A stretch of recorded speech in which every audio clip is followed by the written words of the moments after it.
ஜெய் வாராகி, என் அன்பு குழந்தையே, என்னுடைய தங்கமே. சிலருக்கு நம் வாழ்க்கையில் வளர்ந்தோம் என்றால் பிடிக்காது. அவர்களை எல்லாம் ஒன்றுமே செய்யவே முடியாது. நீ என்ன செய்ய முடியும் என்று சொல் பார்க்கலாம். தெய்வத்திடம் ஒப்படைத்து விட்டு உன் வேலையை பாட்டுக்கே செய்து கொண்டு இருக்க வேண்டியதுதான். பொறாமைப்படுபவர்கள் நிச்சயமாகவே ஒரு நாளும் ஒரு பொழுதும் எந்த விஷயத்தையுமே சாதிக்க மாட்டார்கள். அதை நீங்கள் அனைவருமே தெரிந்து கொள்ள வேண்டும். பொறாமைப்படுகிறானே, அவன் வாழ்க்கையில் ஏதாவது சாதிக்க போறானா என்று நினைத்தால் கிடையாது.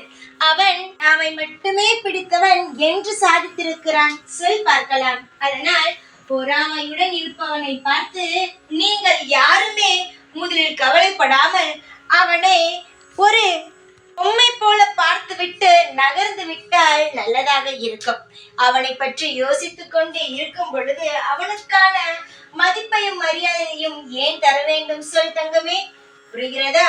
அதனால் இவன் பொறாமைப்படுகிறான், அவன் பொறாமைப்படுகிறான் என்று எந்த ஒரு விஷயத்தையும் மனதில் வைத்துக் கொள்ளாமல் பொறாமைப்படுபவன் படட்டும் என்று சொல்லிவிட்டு உன்னுடைய வேலையை செய்.